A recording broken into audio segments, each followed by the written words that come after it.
Hey everybody, Haku here with my live reaction or read through for this bi-weekly chapter of Hitoner.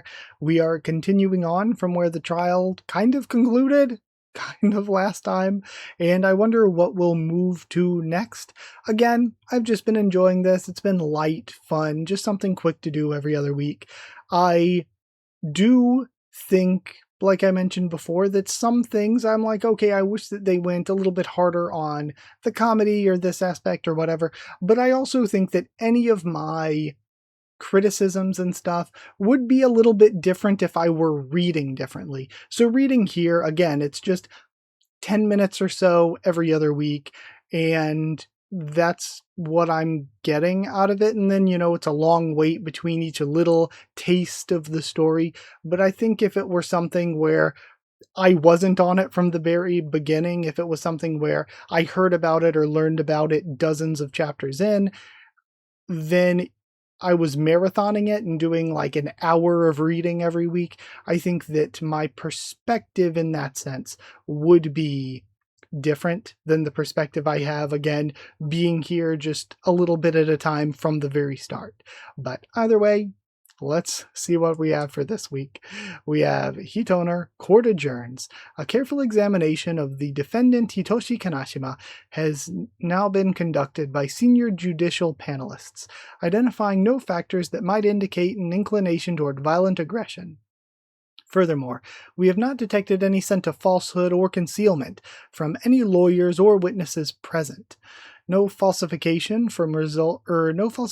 resulting from any arbitrary advantages has been observed. Therefore, the arguments put forward by the Security Committee and the prosecution hold no water. The detention of and demands for banishment of the defendant shall be dismissed. This concludes my judgment. Court is now adjourned. The court's decided. We finally have an answer for whether the Hito is friend or foe. The Hito is our friend. They're a safe species. On the flip side of this judgment, and we have what looks like a bunch of boats landing and people lining up. Chapter 11, The Hito's Footprints. Woohoo, Hitoshi wins. This can't be happening. Finally, after this long road we've traveled, Hitoshi's innocence has been made clear to the public. Thanks to the good old smell test, he's received his non-guilty verdict. He's a trusted member of our society now. It hurts to know that this had to go all the way to court and put so much pressure on Hitoshi, but it's been a huge boon to have gotten him his right to live here in such a conclusive manner. That said, it was clear we would win from the beginning. We may have made mistakes, misunderstood each other, and dealt with mortal danger along the way. But since the day I met him, I've never once smelled anything frightening about him. What are you doing? It's all over now. So I was just renewing my scent on him, is all. He's freaking out. You were excellent out there. You completely annihilated us. Henceforth, you're officially free. Hey, what are you doing sucking up to him after all that? I'm going to hold you accountable for all those false accusations, you know. I hope that you'll forgive us, but we had concerns of our own. We were afraid that things may turn out unsavory, should more Hito come to invade our world. I believe those fears were proven unfounded when he first arrived here. The Hito scent is entirely unique to our world. Having him anywhere on the planet, let alone as part of a large group, would be bound to catch someone's nose. Of course, I've been made aware myself of rumors that a Hito army has shown up on our planet. What? This is a big twist in things. Reports began to surface in countries outside of the central continent a few days after the symposium of a disciplined horde of Hito. You would more aptly refer to that as an army, wouldn't you? Like it, you dumbass. Where's this information coming from? Why didn't you bring it up in court? Wait, and why didn't you tell me about it? My apologies. Chief Labra himself ordered me to not speak a word of it until the judgment has been decided. What could he be thinking? That can't be true. It is theoretically impossible for any humans outside of myself to have reached this planet.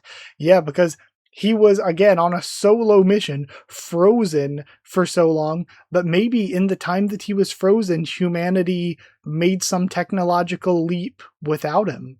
Or, like, beyond him.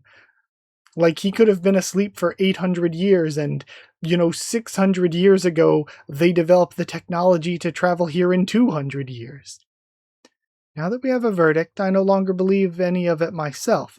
Thinking back on it, it all sounds dubious at best. Or it could just be another country pretending to be Hito. I mean, rumors of them hatching from eggs like insects, strapping rockets to their bodies to fly, or even being headless. Those are nothing but irrelevant tall tales. They make no sense and are extremely ill-mannered. Your insults toward Hitoshi after his innocence has been proven are entirely... And they all smell something, I'm assuming? They all react? Oh? And it's Hitoshi that they smell. Haruko. Things have suddenly turned on their head. And Haruko was the ship AI, right? Did maybe the ship AI call in more humans? Crazy twist here. That was solid. That was really, really good.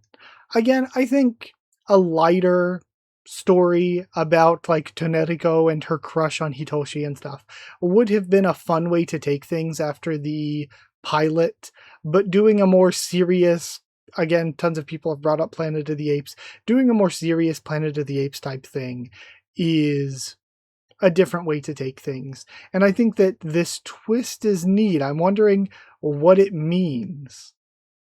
And an army hatched from eggs, maybe the ship AI Haruko has a way to clone Hitoshi, and it's like a Hito clone army. So we could be getting deeper. And again, Hitoshi has been very muted as a protagonist.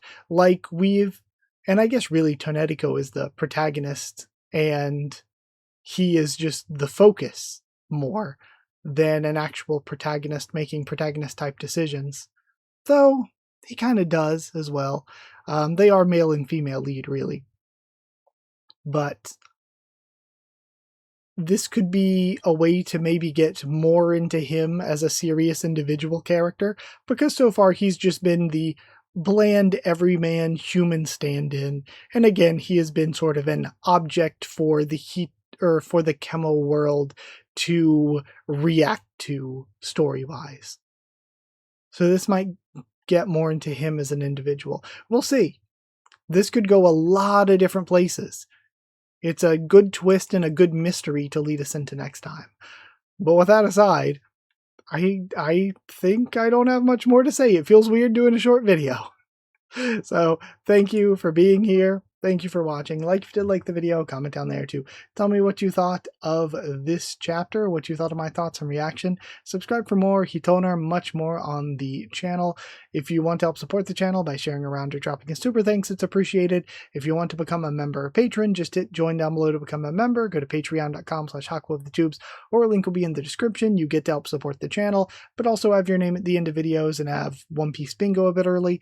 So thank you to people who are members and patrons. Thank you to chosen regulars Evan Hawley and Bertie Wooster, Magical Girls, The D-Man and Maru, Cheriton Student, David Langstaff, Slayer Candidates, SG and Stain Zeter, and Pure Element, Pate Ardeal.